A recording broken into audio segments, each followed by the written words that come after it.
পৃথিবীর সমস্ত সৃষ্টি ওই মহান রবের প্রশংসা করে, যেই মহান রব মহাপরাক্রমশালী, যেই মহান রব মহাপ্রজ্ঞাময়। সুতরাং ওই মহাপরাক্রমশালী প্রজ্ঞাময় রবের নামেই আমরা কৃতজ্ঞতা পোষণ করবো। আমাদের মধ্যে কি কোনো কৃপণতা থাকবে? সুতরাং চিল্লায় বলেন আলহামদুলিল্লাহ। রাসূল সাল্লাল্লাহু আলাইহি ওয়াসাল্লাম বলেছেন, আলহামদুলিল্লাহি তামলাউল মিজান।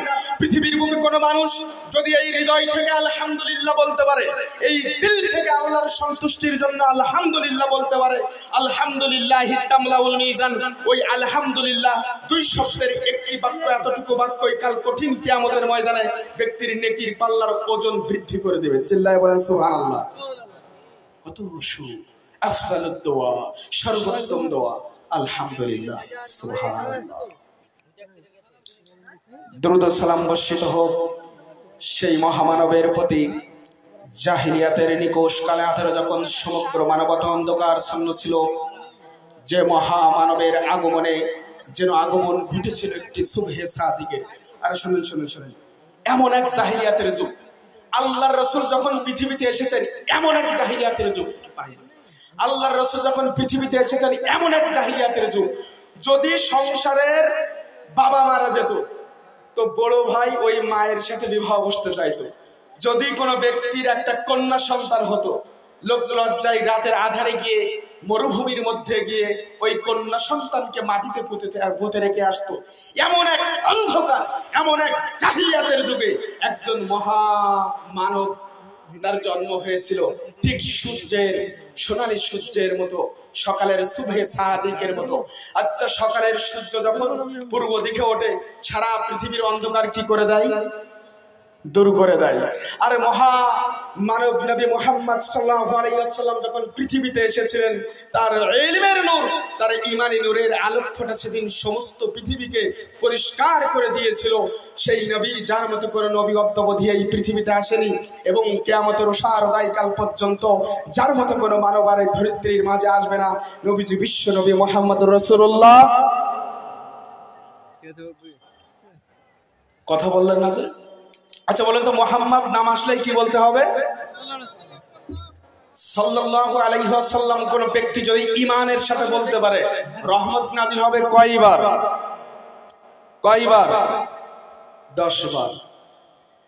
পৃথিবীর এমন কোন নবী নেই যে যেই নবীর কওমেরা তার নবীর প্রতি দরুদ পাঠালে, তার নবীর প্রতি সালাম পাঠালে আল্লাহ 10 বার রহমত নাযিল করবে। পৃথিবীতে এমন কোন ইতিহাস নেই। কিন্তু আমরা এমন এক নবীর উম্মত যে আমাদের নবীর নাম নিয়ে যদি আমরা একবার বলি সাল্লাল্লাহু আলাইহি ওয়াসাল্লাম, আমাদের মহান রব এত বেশি খুশি হয়ে যায়, বান্দার প্রতি মহান রব এত বেশি খুশি হয়ে যায়, ব্যক্তির উপরে 10 বার রহমত নাযিল করে। জোরে বলে সুবহানাল্লাহ। সম্মানিত উপস্থিতি, আজকের এই 5 গ্রাম দারুস সালাম মাদ্রাসার আজিমুশ-শান জালসার উপস্থিত রয়েছেন সম্মানিত সভাপতি মহোদয়। 5 গ্রামের মানুষ অনেক শিক্ষিত মানুষ, 5 গ্রামের মানুষ বুদ্ধিমান মানুষ। কেন? এমন একজন ব্যক্তিকে আমরা সভাপতির আসন দিয়েছি, তিনি একজন শেখ ওবায়দুল্লাহ নুরি সাহেব, এবং উনি প্রধান শিক্ষক মহানন্দী মাদ্রাসা। ঠিক অনুরূপভাবে সহসভাপতির আসন যিনি অলঙ্কৃত করেছেন শেখ তাজিরুল হক, উনিও অত্র মাদ্রাসার ভারপ্রাপ্ত প্রধান শিক্ষক। 5 গ্রামের মানুষ শোনো, এভাবেই যদি আমরা মূল্যবান মানুষকে, একজন আলেমকে তার যোগ্য স্থান দেই, একজন জ্ঞানী ব্যক্তিকে, সম্মানিত ব্যক্তিকে যদি তার যোগ্য স্থান আমরা বুঝিয়ে দেই, এই সমাজে আগামী দিনে আলেম তৈরি হবে নাকি হবে না? কথা বলেন, হবে নাকি হবে না? আমি খুশি হয়েছি আল্লাহ রাব্বুল আলামিন এই কমিটির উপরে, এখানকার স্থানীয় মানুষের উপরে আল্লাহ রাব্বুল আলামিন বারাকা বৃদ্ধি করুন, তাদেরকে জাযায়ে খায়ের দান করুন। সকলে বলে আল্লাহুম্মা আমিন। এছাড়াও মাহফিল মাদ্রাসা কমিটির পক্ষ থেকে সভাপতি, সম্পাদক, কোষাধ্যক্ষ অনেকেই রয়েছেন, দূর দূরান্ত থেকে অনেক দিনই ভাই এবং বোনেরা এসেছেন, স্কুল কলেজ মাদ্রাসার ছাত্র ভাইরা, অতি আদরের ছোট ছোট সোনামণিরা, যে যেখান থেকে আজকের এই জলসায় আপনারা উপস্থিত হয়েছেন, যেই শ্রম যেই সময় আপনারা আল্লাহর জন্য ব্যয় করেছেন, যেই অর্থ আপনারা আল্লাহর জন্য ব্যয় করেছেন, আল্লাহ রাব্বুল আলামিন আপনাদেরকে তার জন্য দুনিয়া এবং আখিরাতে কল্যাণময়ী করুন। সকলে বলে আল্লাহুম্মা আমিন। আজকে বলছিলাম যে জান্নাতে যাওয়ার আমল এবং জাহান্নাম থেকে নিজেকে মুক্ত রাখার আমল। চিল্লায়া 5 গ্রামের বুদ্ধিমান মানুষগুলো বলুন, আমরা জাহান্নামে যেতে চাই কে কে? হাত তুলি। কেউ যেতে চায় না। জান্নাতে যেতে চাই কে কে? তাহলে তো সবাই বুদ্ধিমান। এই খাসলাত শুধু আমাদের মধ্যে না, আল্লাহর রাসূলের সাল্লাল্লাহু আলাইহি ওয়াসাল্লাম তার একজন সাহাবা ছিলেন। তিনি আল্লাহর নবীকে প্রশ্ন করলেন, নবী মুহাম্মদ সাল্লাল্লাহু আলাইহি ওয়াসাল্লাম, আখবিরনি বিআমালিন ইদখিলুনিল জান্নাতা ওয়া ইউবাইদুনি আনিন নার। আপনি এমন কিছু আমলের শিক্ষা আমাকে দিন যে আমি মুআজ যেন সেই আমল করে জান্নাতে যেতে পারি এবং জাহান্নাম থেকে নিজেকে রক্ষা করতে পারি। এবার আপনারা আমাকে বলুন, আল্লাহ রাসূল যেই আমলের শিক্ষা দিয়েছেন জান্নাত থেকে বাঁচার, মানে জান্নাতে প্রবেশ করার আর জাহান্নাম থেকে বাঁচার, ওই আমল আমরা শিখতে চাই কি চাই না? চাই না? আমরা তো সবাই জান্নাতে যেতে চাই। তাহলে ওই আমল গুলোর কথা শুনে তারপরে বাসায় যাবেন।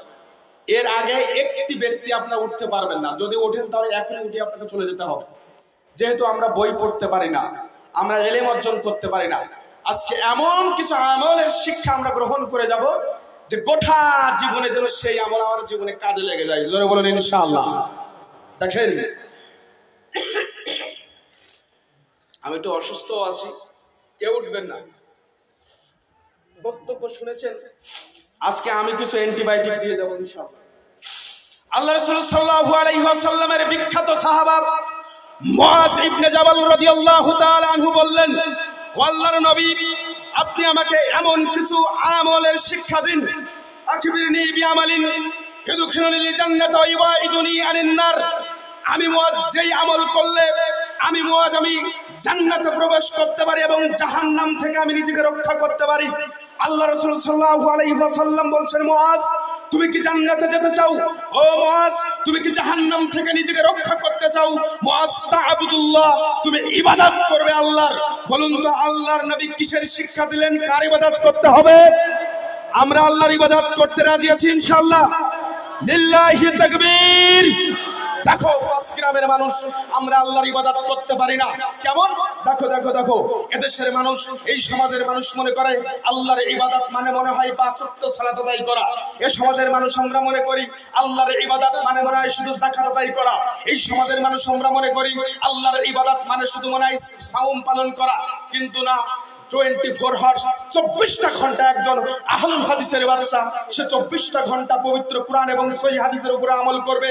এটাই হচ্ছে আল্লাহর ইবাদত। 5 গ্রামের মানুষ, হাজারো মানুষ এমন রয়েছে যে নামাজ পড়ে, হজ করে, যাকাত দেয়, দান সাদাকা করে, সবকিছুই করে, কিন্তু সে বোনের জমি ফিরিয়ে দেওয়াটা, বোনের সত্য ফিরিয়ে দেওয়া, বোনের হক ফিরিয়ে দেওয়াটাকে সে ইবাদত মনে করে না। এমন আলহাজ আছে কিনা নাই? এমন আল্লাহর বান্দা আছে কিনা নাই? নামাজ পড়ে, হজ করেছে, কিন্তু বোনের সত্য ফাঁকি দিয়েছে, বোনের হক ফিরিয়ে দিতে হবে, এটাকে ইবাদত মনে করে না। হজটাকে ইবাদত মনে করেছে, তাই আগে ভাগে হজ করে আসছে। কেউ যদি আহলে হাদিস পরিচয় দিতে চায়, শোনো, বুকের উপরে হাত বাঁধলে আহলে হাদিস হওয়া যায় না। জোরে আমিন বললেই আহলে হাদিস হওয়া যায় না। পায়ের সাথে পা মিলিয়ে লাগালে আহলে হাদিস হওয়া যায় না। শোনো, আহলে হাদিস হতে গেলে 24 আওয়ার্স 24টা ঘন্টা তোমাকে কোরআন এবং হাদিসের উপরে আমল করতে হবে, তারপরে তুমি মুসলিম, তারপরে তুমি আহলুল হাদিস মুসলিম। এদেশের সমাজে, এদেশের মানুষ, এমন হাজারো মানুষ রয়েছে যারা আমরা বোনের শর্ত ফাঁকি দিয়েছি, বোনের জমির অংশ এখনো পর্যন্ত আমরা খাচ্ছি, তাদের অংশ আমরা ফিরিয়ে দেইনি। শোনো, আজকের রাতে বাড়ি যাওয়ার আগেই তোমাকে তোমার বোনের কাছে ফোন করতে হবে যে তোর জমিটা তুই আগামীকালকে নিয়ে যাস, তোর প্রাপ্য তুই আগামীকালকে নিয়ে যাস। আর রাতারাতি উঠেই তোমাকে উঁচু করে 2 রাকাত সালাত আদায়ের মাধ্যমে ওই মহান রবের কাছে ক্ষমা চাইতে হবে। আগামীকাল ফজরের সালাত আদায় করে বাহিরে বের হয়ে তারপরে বলতে হবে, আমি বারবার তোমাকে বলতে হবে আমি একজন আহলুল হাদিস মুসলিম, আমি একজন প্রকৃতপক্ষে মুসলিম। তখনই তুমি আল্লাহর কাছে আল্লাহর একজন, রহমানের একজন, ইবাদুর রহমান, রহমানের বান্দা হিসেবে পরিগণিত হবে। আশ্চর্য ব্যাপার, তোমার গাছের নারকেল হলে, তোমার বাপের গাছের নারকেল হলে তোমার বোনের নারকেলের অংশ দিতে হবে। তোমার বাপের কাছে বছরে যদি আম হয়, তোমার বোনের বাড়িতে ওই আম পাঠিয়ে দিতে হবে। তোমার বাপের কাছে যদি পেয়ারা হয়, সবেদা হয়, তাহলে তোমার বোনের বাড়িতে ওটা ফিরিয়ে দিতে হবে। বোনের অংশ তোমার বোনের বাড়িতে ফিরিয়ে দিতে হবে। যদি তুমি না দিতে পারো, তুমি ধরে নিও তুমি মুসলিম এখনো হতে পারোনি, তুমি এখনো আল্লাহর ইবাদতের অর্থ বুঝতে পারোনি।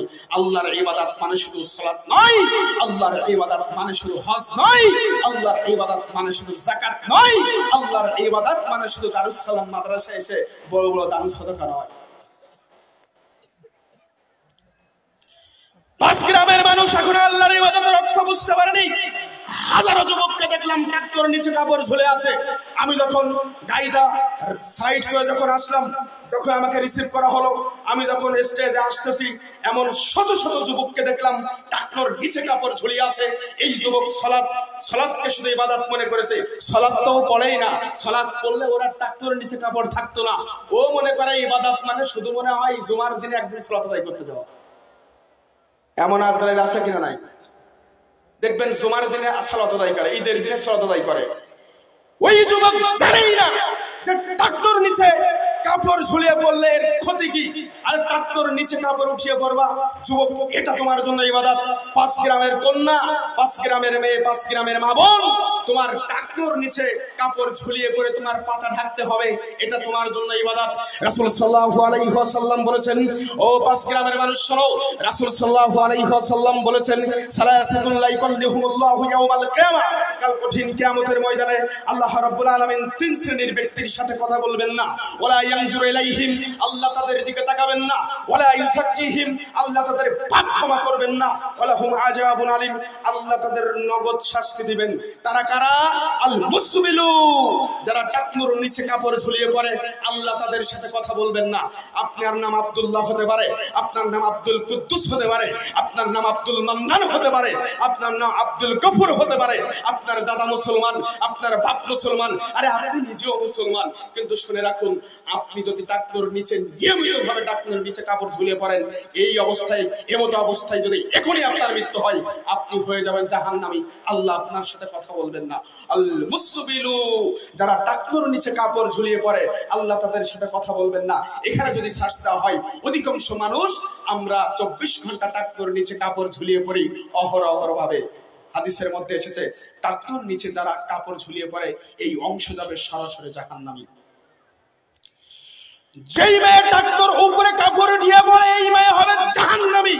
আপনার মেয়ে, আহা, অনেক পাবলিক রয়েছে যে আমার ছেলে তো আমার কাছে ভালো, আমার মেয়ে তো আমার কাছে ভালো, মেয়ের রেজাল্টটা ভালো, ছেলের রেজাল্টটা ভালো, ছেলে মেয়ের প্রতি আমাদের কোনো আফসোস নেই।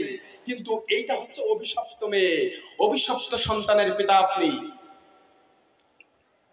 আপনি অভিশপ্ত সন্তানের পিতা, আপনি অভিশপ্ত মেয়ের পিতা, আপনি অভিশপ্ত স্ত্রীর স্বামী, আপনি অভিশপ্ত একজন মায়ের কন্যা, আপনি অভিশপ্ত একজন মায়ের বেটা, আপনি অভিশপ্ত একজন পুত্রবধূর শ্বশুর শাশুড়ি। আপনি এখনো পর্যন্ত জানেন না আল্লাহ রাসূল সাল্লাল্লাহু আলাইহি ওয়াসাল্লামের হাদিস।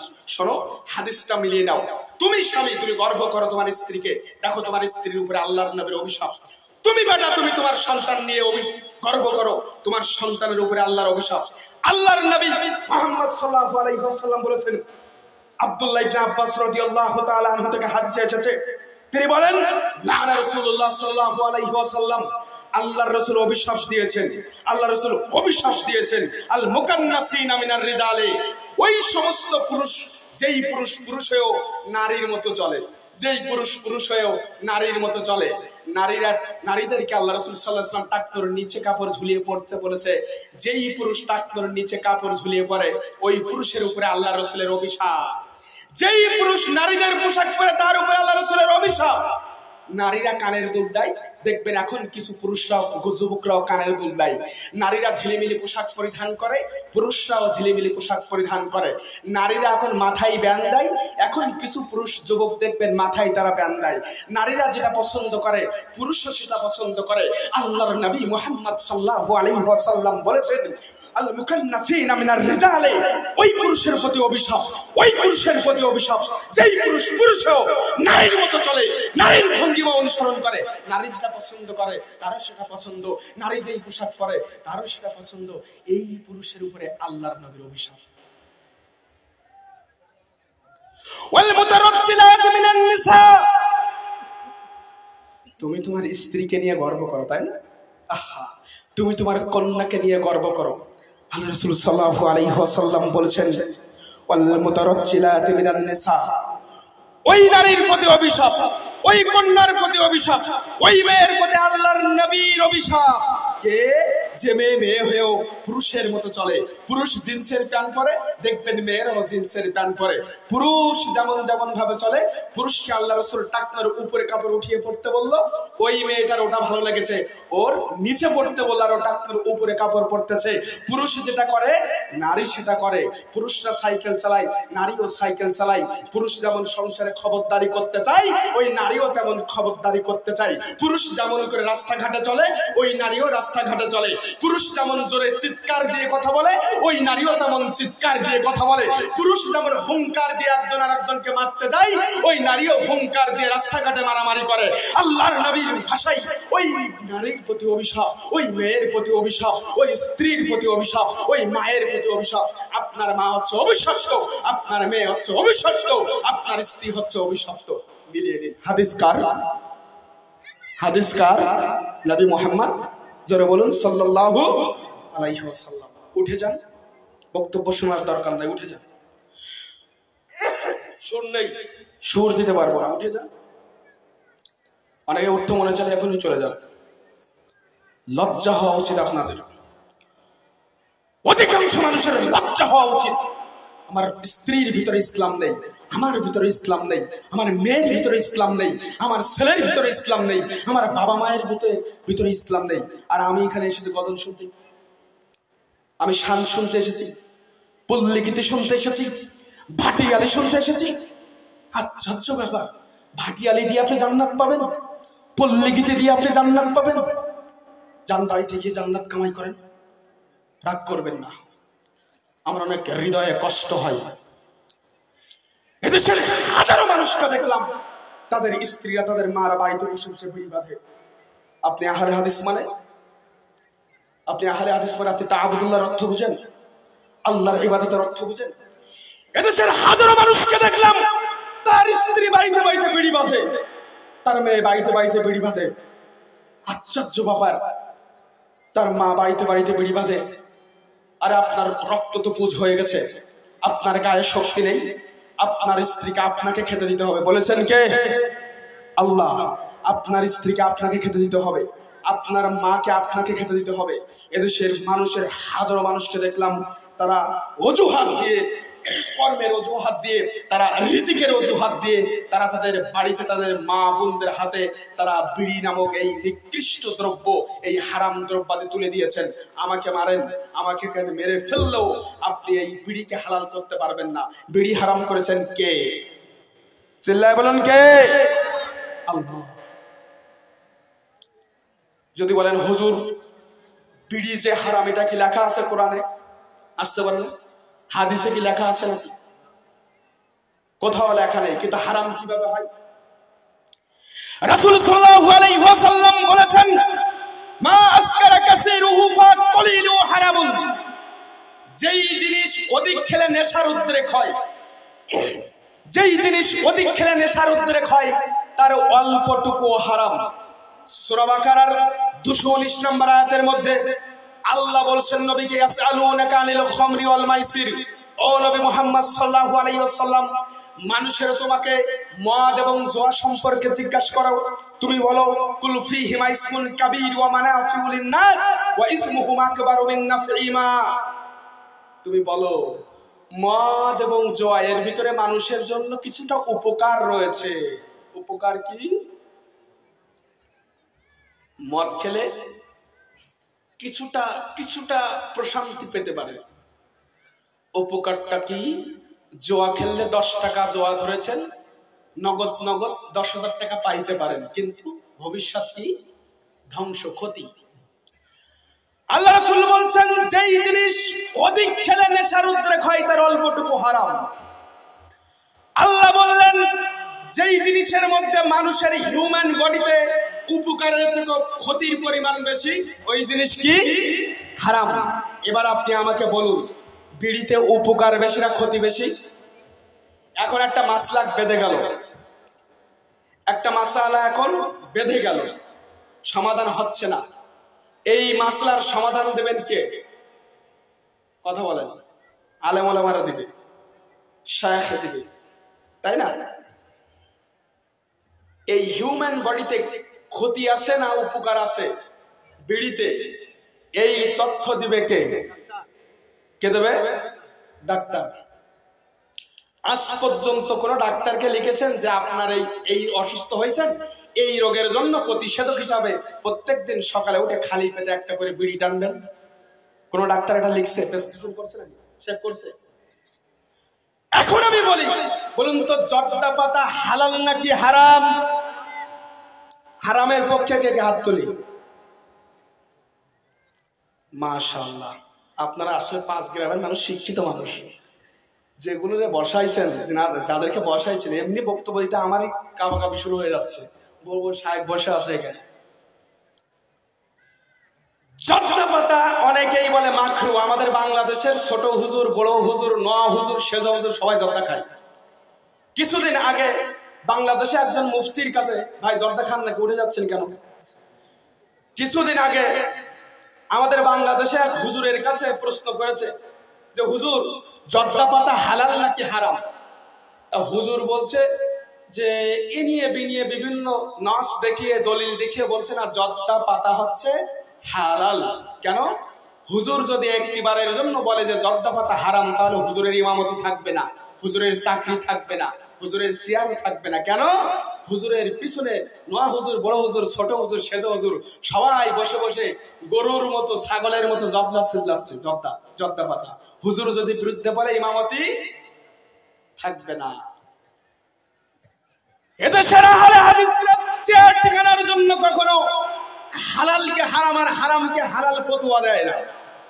এদেশের বুকে কোন আহলুল হাদিসের শায়েখ, কোন আহলুল হাদিসের বাচ্চারা কখনো কোনো হারামের সাথে আপোষ করে না।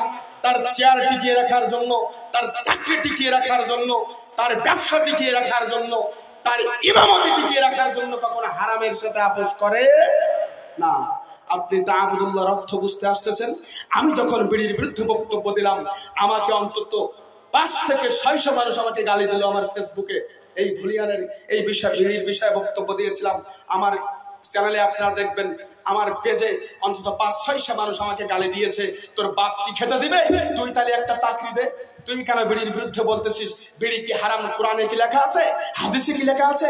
তা মানুষ আমরা কি খাবো? প্রিয় ভাই আমার, আপনি রিজিকের দোহাই দিয়ে, আপনি অসচ্ছলতার দোহাই দিয়ে কখনো বিড়ি, সিগারেট, আপনি জর্দাকে কখনো হালাল করতে পারবেন না। এদেশের আহলুল হাদিসরা পবিত্র কোরআন এবং সহিহ সুন্নাহ থেকে স্পষ্ট ভাবে তারা ব্যাখ্যা দিয়েছে, তারা দলিল দিয়ে কথা বলেছে, ফতোয়া দিয়েছে। এই পৃথিবীতে যত নেশাদার দ্রব্য রয়েছে, এর সবই হচ্ছে মদ। যেই জিনিস খেলে মানুষের নেশার উদ্রেক হয়, এর সবই হচ্ছে মদ।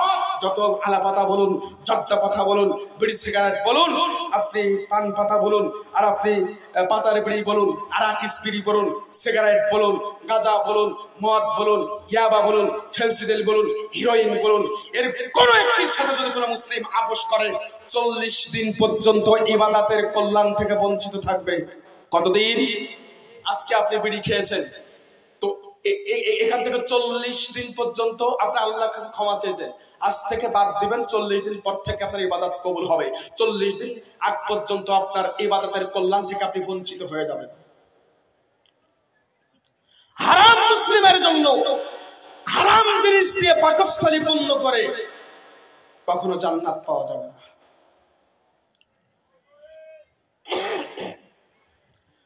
পাঁচ গ্রামের মানুষ এখন তাআবুদুল্লাহর অর্থ বুঝতে পারেনি।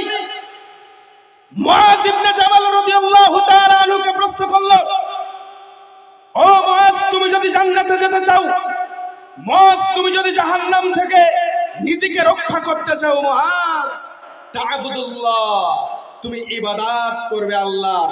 বলুন তো আমরা ইবাদত করব কার? দ্বিতীয় নম্বরে বললেন ওয়ালা তুশরিকু বিহি শাইয়া, এবং ওই আল্লাহর সাথে কাউকে শরীক সাব্যস্ত করিও না।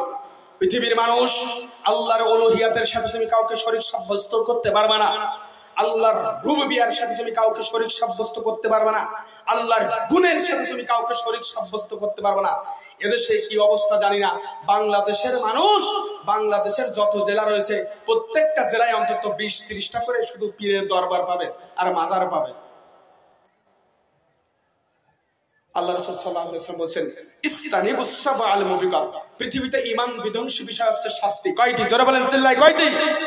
তার প্রথম নাম্বার হচ্ছে আশরিকু বিল্লাহ, মানুষ আল্লাহর সাথে শিরিক করবে।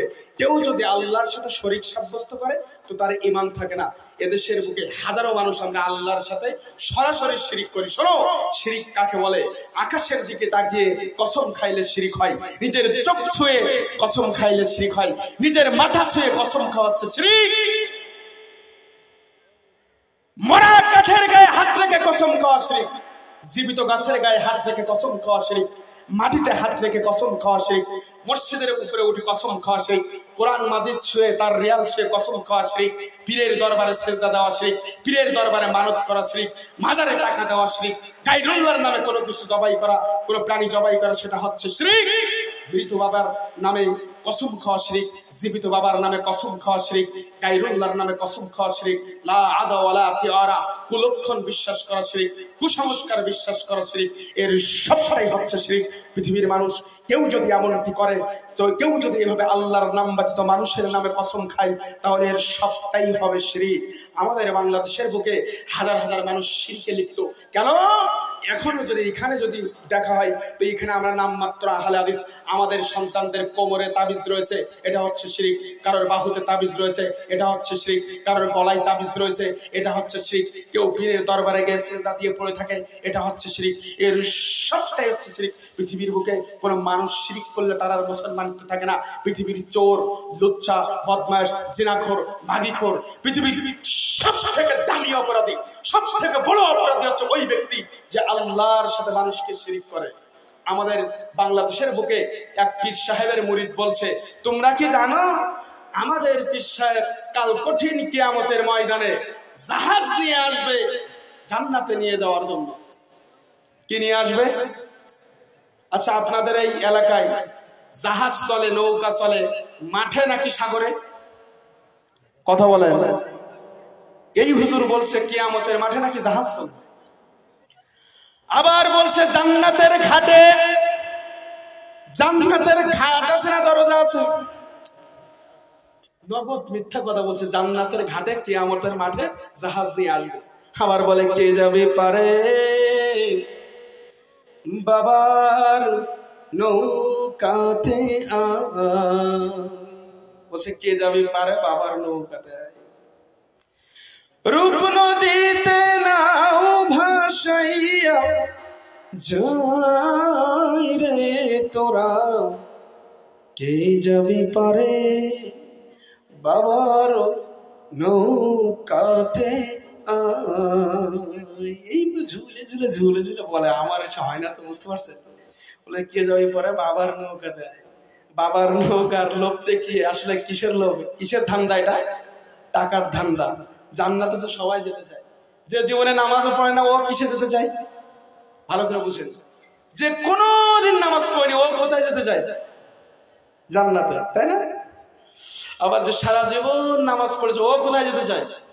সবার টার্গেট একটাই, এখন হুজুরও বুদ্ধিমান, হুজুর বলছে যে জান্নাতে সরাসরি কিয়ামতের মাঠে হুজুর ড্রাইভ করে হুজুর ক্যাপ্টেন হয়ে জাহাজ দিয়ে চলে আসবে, নগদ জান্নাত। শিরক আছে নাকি নাই? এদেশের বুকে ঘোড়াপীর আছে, বাংলাদেশের বুকে ল্যাংটা পীর দেখেছি। ল্যাংটা পীর, ল্যাংটা বাবা, বিড়ি বাবা, খাতা বাবা, শাহালি বাবা, মাকদুম বাবা, খানজাহান বাবা। আর আপনাদের এই ইন্ডিয়াতে এসে আমি দেখছি ঘোড়া পীরের বাবা, ঘোড়া পীরের মাজার, মাজারের উপরে এভাবে ঘোড়া রেখে রেখেছে, ঘোড়া সাজিয়ে রাখছে, এটা হচ্ছে নাকি ঘোড়া পীরের মাজার। আমি শুনলাম ভাই এই মাজারের উপরে কেন ঘোড়া রাখলেন? ও বলছে যে ঘোড়া হুজুর হচ্ছে, ঘোড়া হচ্ছে বাহক, মানে কেউ যদি এই ঘোড়ার উপরে সাধনা করে হুজুরের কাছে পৌঁছাতে পারে তো হুজুর তার সবকিছু দিয়ে যাবে, সব দিয়ে যাবে, দুনিয়ায় যার যা দরকার সবকিছু দিয়ে দিবে, কোনো সমস্যা নেই। সুবহানাল্লাহ বলবেন নাকি নাউজুবিল্লাহ বলবেন? নাউজুবিল্লাহ। পৃথিবীতে কোনো মানুষ যদি আল্লাহর সাথে শিরক করে ওই ব্যক্তির ঈমান থাকে না, ওই ব্যক্তির নামাজ রোজা কোনো কিছু কাজে আসে না। আল্লাহর নবী মুহাম্মদ সাল্লাল্লাহু আলাইহি ওয়াসাল্লাম বলছেন, ও মুআজ ইসতানিবুস সাবআল মুবিকাত, ও মুআজ শোনো, ও মুআজ শোনো, তুমি কি জান্নাতে যেতে চাও? ও মুআজ শোনো, তুমি কি জাহান্নাম থেকে নিজেকে রক্ষা করতে চাও? মুআজ তা'বুদুল্লাহ, তুমি ইবাদত করবে আল্লাহর, ওয়ালা তুশরিকু বিহি শাইয়্যা, এবং ওই আল্লাহর সাথে কাউকে কি করবে না? শিরক করবে না। তৃতীয় নম্বরে রাসূল সাল্লাল্লাহু আলাইহি ওয়াসাল্লাম বলছেন, ওয়া তুকিমুস সালাহ, তুমি সালাত আদায় করবে। তাহলে আমরা আমল পেলাম কয়টা? আমল পেলাম কয়টি? তিনটি। এক, তা'বুদুল্লাহ। দুই, ওয়ালা তুশরিকু বিহি শাইয়্যা, আল্লাহর সাথে কি করা যাবে না। তিন, ওয়া তুকিমুস সালাহ, সালাত আদায় করা। দেখেন দেখেন, আপনি যার সাথে বসে বসে খাবেন সেও যেন সালাতি হয়। একটা হাদিস বলবো, আগামী 5 মিনিট, আল্লাহ রহম করুন, শোনেন, যে যেখানে বসে আছেন সে সেখানে বসে থাকবেন, কেউ কথা বলবেন না। আমি আগামী 5 মিনিট যে কথা বলবো, 5 মিনিটে যে হাদিসটা বলবো, এই হাদিস আপনাকে শুনতেই হবে। যদি আপনার পেশাব লাগে, বাথরুম লাগে, আপনি এই 5 মিনিট পরে উঠে যাবেন। প্লিজ পে অ্যাটেনশন, কেউ কথা বলবে না। রেডি আছেন তো ইনশাআল্লাহ? লিল্লাহি তাকবীর, লিল্লাহি তাকবীর। Stop, please be silent. শোনো শোনো, 5 গ্রামের মানুষ, 5 গ্রামের মানুষকে আমি ভালোবাসি। 5 গ্রামের মানুষ আল্লাহওয়ালা মানুষ, দিনদার, ইসলাম প্রিয় মানুষ। এখানকার ব্যক্তি, এখানকার কিছু দিনী ভাই আলেম ওলামাদের সাথে কথা বলেছি। পাশে আমার একজন ব্যক্তি বসে আছেন, তার সাথে কথা বলেছি। প্রত্যেকটা ব্যক্তির আচরণ আমাকে মুগ্ধ করেছে, আলহামদুলিল্লাহ। শোনো, ওয়া তুকিমুস সালাহ, সালাত ছাড়া কখনো জান্নাত আশা করা যেতে পারে না। আউয়ালু মা ইউহাসাবু বিহি আল-আবদু ইয়াউমাল কিয়ামাতিস সালাহ, আল্লাহ কাল কঠিন কিয়ামতের ময়দানে প্রথমে কিসের হিসাব দিবেন জানেন? বলেন তো, বলেন বলেন বলেন। সালাতের হিসাব দিবেন। সালাত এত গুরুত্বপূর্ণ। কোন ব্যক্তির পাপ থেকে দিতে পারে সালাত, কোন ব্যক্তি জিনা করে তার জিনা থেকে বিরত রাখতে পারে সালাত, কোন ব্যক্তি সুদ খায় তার সুদ থেকে বিরত রাখতে পারে সালাত। পৃথিবীর অন্যায় অশ্লীল, যাবতীয় অন্যায় অশ্লীল কাজ থেকে তোমাকে প্রোটেকশন দিতে পারে একটাই সেই ইবাদত, সেটা হচ্ছে সালাত। তুমি যদি তোমার রবের সব থেকে কাছে যেতে চাও, তুমি তোমার রবের একেবারে কাছে যেতে চাও, তুমি তোমার রবের একেবারে পাশে যেতে চাও, তাহলে সব থেকে দামি যে ইবাদত সেটা হচ্ছে সালাত। তুমি যদি তোমার রব থেকে কিছু ছিনিয়ে নিতে চাও, তুমি যদি তোমার রব থেকে কিছু চাইতে চাও, কিছু পাইতে চাও, তাহলে সব থেকে দামি ইবাদত হচ্ছে সালাত। শোনো যুবক, তোমার যে বন্ধু সে হবে সালাতি, তোমার ব্যবসায়িক পার্টনার হবে সালাতি, তোমার স্ত্রী হবে সালাতি, তোমার সন্তান হবে সালাতি, তোমার মেয়েও হবে সালাতি। তুমি যে ব্যয় করবে না, ব্যয় ব্যয়, তোমার মেয়েটাকে যার ছেলের সাথে বিয়ে দেওয়া, সেই ব্যয়ও হবে সালাতি। এই হুজুরের সাথে মিশবো কেন? হুজুর হবে সালাতি। আমার গ্রামের পাড়া মহল্লার সমাজের হুজুরের সাথে মিশবো, হুজুর যেন হয় সালাতি। যেই সভাপতি সাহেব থাকবে সেও যেন হয় সালাতি। এবার আপনি বলুন হুজুর 5 মিনিটে কোন কথা বলতে চাইলেন? দেখো, ইবনে মাজার 1 নম্বর খণ্ডের 60 নম্বর হাদিস। কয় নম্বর হাদিস? 60 নম্বর হাদিস। আল্লাহ রাসূল সাল্লাল্লাহু আলাইহি ওয়াসাল্লাম বলেছেন, ইজা খাল্লাসাল্লাহুল মুমিনিনা মিনান নার ওয়া আমিলু ফামা মুজাদালা ইউহাসাবু বিল হাক্কি ইয়াকুনু লাহু ফিদ দুনিয়া শাত্তা মুজাদালা।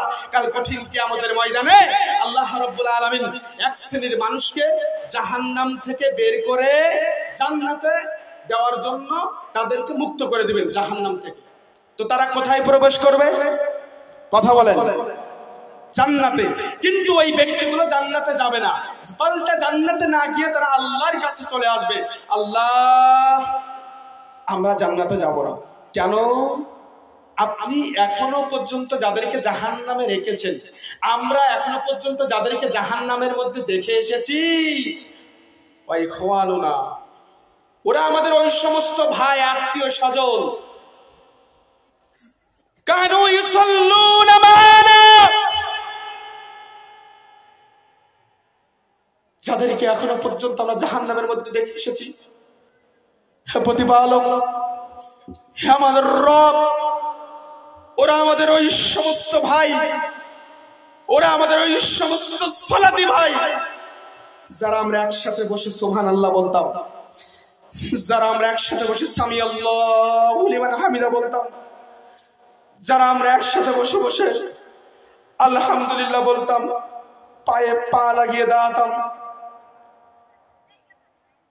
আমরা ইকামত দিতাম, আমরা একসাথে বসে দোয়া মাসুরা পড়তাম, দুরূদ ইব্রাহিম পড়তাম, আত্তাহিয়াতু পড়তাম, ফাআদখালতাহুমুন নার, আর আপনি তাদেরকে জাহান্নামের মধ্যে রেখে দিয়ে আমার ভাই, আমার সহচর, আমার বন্ধুকে আপনি জাহান্নামের মধ্যে নিক্ষেপ করে আমাদেরকে জান্নাতে যেতে বলছেন, আমরা যাব না।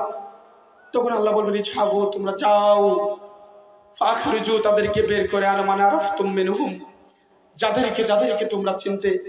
তখন ওই জান্নাতি ব্যক্তিগুলো আনন্দিত হয়ে খুশি হয়ে তারা জাহান্নামের দ্বার প্রান্তে গিয়ে যাদেরকে যাদেরকে চিনত তাদেরকে দেখে দেখে দেখে দেখে দেখে দেখে দেখে, আমি এই ভাইকে দেখবো, ভাই আমাকে দেখবে, আমি আপনাকে দেখবো, আপনি আমাকে দেখবেন, আপনার স্ত্রী আপনাকে দেখবে, আপনি আপনার স্ত্রীকে দেখবেন, আপনার সন্তান আপনাকে দেখবে, আপনি আপনার সন্তানকে দেখে তাদেরকে একসাথে করে নিয়ে জান্নাতে প্রবেশ করবে। সুবহানাল্লাহ, আসতে বলেন সুবহানাল্লাহ, বলবেন না? চিল্লায় বলেন সুবহানাল্লাহ। তাহলে সালাতের উপকার বুঝতে পেরেছেন, জামাতের উপকার বুঝতে পেরেছেন। এই দেখেন, আমরা সালাত কে কে পড়ি না? আজকের ফজরের পরে সালাত পড়েছি কে কে? ইয়া আল্লাহ, মাশাআল্লাহ, আল্লাহু আকবার।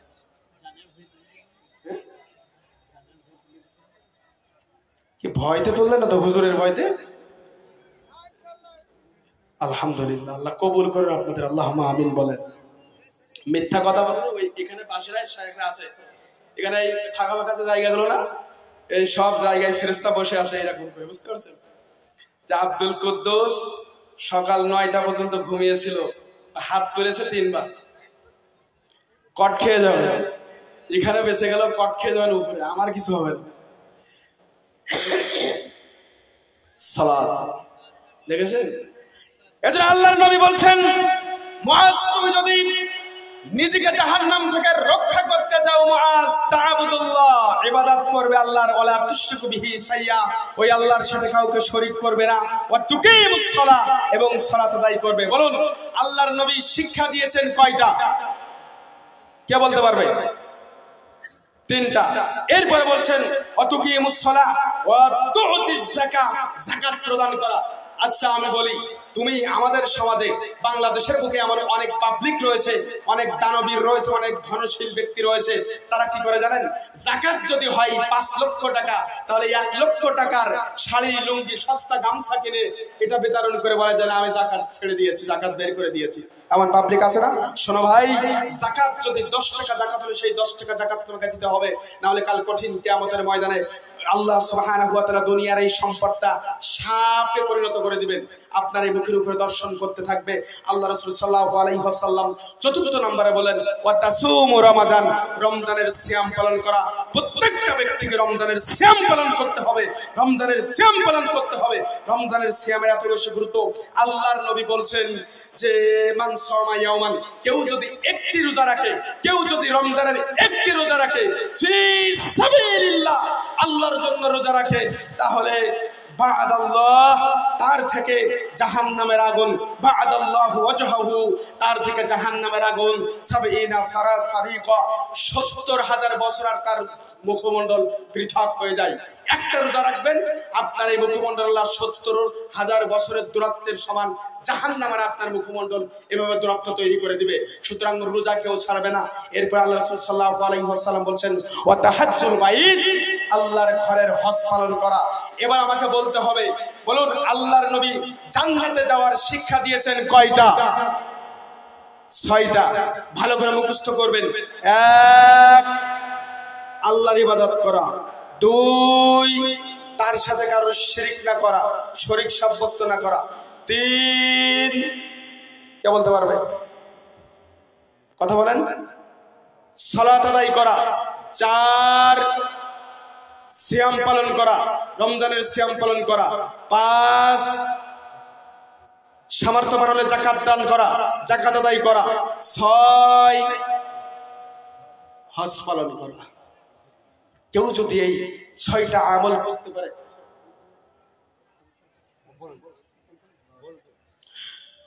কেউ যদি এই ৬টি আমল করতে পারে, তাহলে নগদ তার জন্য জান্নাত, নগদ তার জন্য জান্নাত।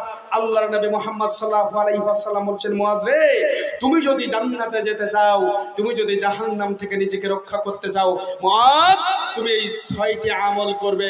এবার আমার একজন ভাই, ৫ গ্রামের মাত্র একটি ভাই আমাকে বলবেন, বলেন আল্লাহর রাসূল সাল্লাল্লাহু আলাইহি ওয়াসাল্লাম আমলের শিক্ষা দিয়েছেন কয়টা? চিল্লায়ে বলেন কয়টা?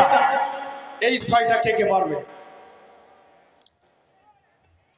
যুবক ভাই তো অনেক আছে, এই ৬টা আমল কে কে বলতে পারবে? সাহস হয় না কারণ? আমি শুনবো না, আপনি বলেন যে আমার মুখস্থ আছে। মাশাআল্লাহ ভাই, আপনার হবে মনে হয়। সুবহানাল্লাহ। শোনো, এই ৬টি আমল দিয়ে তোমাকে জান্নাত নির্বাচন করতে হবে।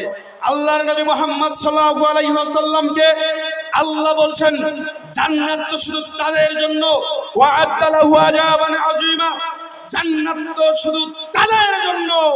ইন্নাল মুসলিমিনা ওয়াল মুসলিমাত, তুমি যদি মুসলিম হও, তোমাকে প্রকৃতপক্ষে মুসলিম হতে হবে, খাঁটি মুসলিম হতে হবে। আল্লাহ বলছেন, আমার ক্ষমা তো শুধু তাদের জন্য, আমার জান্নাত তো শুধু তাদের জন্য। পৃথিবীর মানুষ তোমরা শোনো, ৫ গ্রামের মানুষ, আল্লাহ এই আয়াত পৃথিবীর গোটা দুনিয়ার সব মানুষের জন্য বলেছেন। ইন্নাল মুসলিমিনা ওয়াল মুসলিমাত, নিশ্চয়ই আমি আল্লাহ, আমার ক্ষমা, আমার দয়া নিশ্চয়ই তাদের জন্য যারা প্রকৃত মুসলিম পুরুষ এবং প্রকৃত মুসলিম নারী। ওয়াল মুমিনিনা ওয়াল মুমিনাত, যারা প্রকৃত মুমিন পুরুষ এবং মুমিনা নারী। ওয়াল কানিতিনা ওয়াল কানিতাত, যারা অনুগত্যশীলা পুরুষ এবং অনুগত্যশীলা নারী। ওয়াস-সাদিকিনা ওয়াস-সাদিকাত, যারা সত্যবাদী পুরুষ এবং সত্যবাদী নারী। সত্য কথা বলি আমরা।